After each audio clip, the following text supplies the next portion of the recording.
नमस्कार साथियों, मैं लोकेश। दोस्तों, जैसा कि आप जानते हैं कि भारत के अंदर दिल्ली एक ऐसा राज्य है जहां पर प्राइवेट और सरकारी स्कूल की अगर हम तुलना करें तो लगभग रिजल्ट बराबर आता है।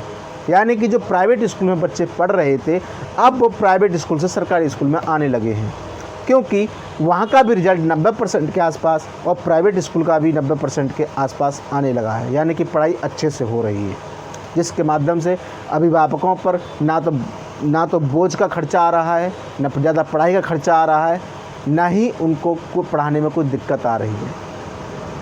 लेकिन दिल्ली से सटा एक राज्य है जिसका नाम है हरियाणा।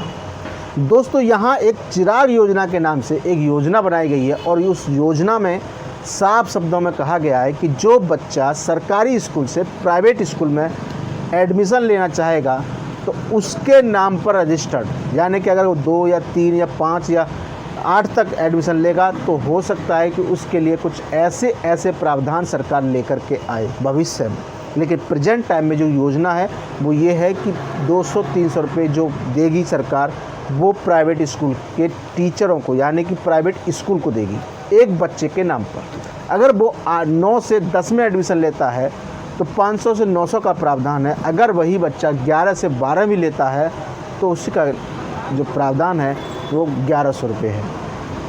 यानी कि 1100 रुपये वो बच्चे को नहीं देगी, वो स्कूल को देगी जो प्राइवेट स्कूल में गरीब का बच्चा पढ़ रहा है। इस योजना में नियम जो बनाए गए हैं वो ये है कि सरकार के नज़र में जो अभिभावक है वो 1,80,000 प्रति साल के हिसाब से अगर कमा रहा है, अगर वो ये चाहता है कि मेरा बच्चा प्राइवेट स्कूल में पढ़े तो वो आसानी से पढ़ा सकता है। इससे फ़र्क ये नहीं पड़ता कि उसका फ़ायदा क्या होगा या नुकसान क्या होगा, लेकिन उससे भविष्य लटक रहा है आने वाली पीढ़ी का और प्रेजेंट टाइम के जो टीचर हैं उनका।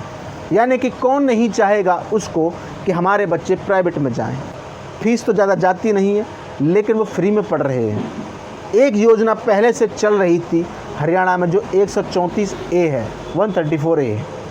उसका नियम ये था कि अगर कोई बच्चा प्राइवेट स्कूल में जाना चाहता है और 134A के तहत जाना चाहता है तो उसकी 25 रुपये की फ़ीस, 50 रुपये की फ़ीस और 75 रुपये की फ़ीस थी। लेकिन अब वो नियम नहीं है।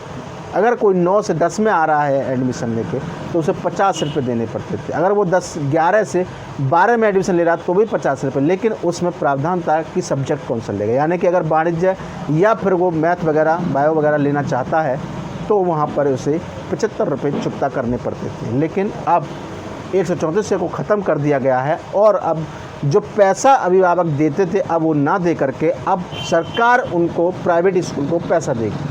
यानी कि 200 भी देगी, 1 से 8 तक की, 9 से 10 तक को 500 रुपये और 11 से 12 तक 900 और 1100 का प्रावधान है। यानी कि अब इससे फ़ायदा तो सरकार को होगा, क्योंकि सरकार जो चाह रही है कि गरीब के बच्चे भी प्राइवेट स्कूल में पढ़ें। लेकिन ऐसा सिस्टम नहीं कर सकते कि प्राइवेट के स्कूल के बच्चे सरकारी में जाएं। ऐसा नहीं हो रहा है। इसकी वजह से अभिभावकों पर बहुत ज़्यादा बोझ आने वाले कल में पड़ने वाला है। अब सभी जगह इस चीज़ का विरोध होने लगा है, लेकिन अब इस समय भारत के अंदर कई राज्यों ने अगर ये चीज़ अपनाई तो आने वाली शिक्षा ख़त्म होगी, टीचरों का भविष्य ख़त्म होगा और सरकारी स्कूल में फिर वहाँ पर क्या होगा, खंडर हो जाएगा।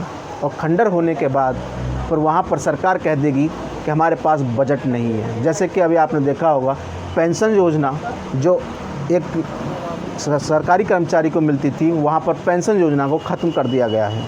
उस योजना की वजह से आज पूरे भारत में विरोध चल रहा है, जिसके माध्यम से आज सबका भविष्य लगभग लटका हुआ है। सबका ये कहना है कि चिराग योजना से जो आने वाली भर्ती है वो भी ब्रेक हो जाएगी, क्योंकि जब कोई सरकारी स्कूल में पढ़ाने बच्चे ही नहीं रहेंगे तो सरकार उसका भर्ती कराएगी क्यों। जो टीचर इस समय पढ़ा रहे हैं उनको 30,000, 40,000, 50,000, 1 लाख रुपए सैलरी मिलती है, तो जब बच्चे ही नहीं रहेंगे तो सरकार उन्हें देगी क्यों। ये नियम सबके लिए लागू है और ये भारत के अंदर इस समय बिल्कुल भी नहीं होना चाहिए, क्योंकि आने वाले कल में सरकार ये भी कह सकती है कि हमारे पास बजट नहीं है।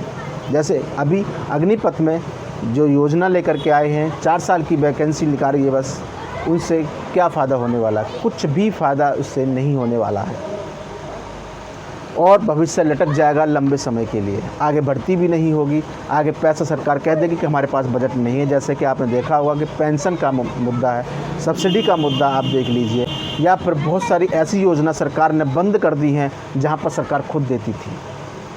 यानी कि 1500 करोड़ का जो वृद्ध लोगों को सरकार अपने खर्चे पर टूरिस्ट मतलब घुमाया करती थी, अब वो भी ख़त्म कर दिया गया है, ये कह करके कि हमारे पास इनका बजट नहीं है। दोस्तों, इसके बारे में आप क्या सोचते हैं? अपनी राय हमारे कमेंट बॉक्स में ज़रूर दें।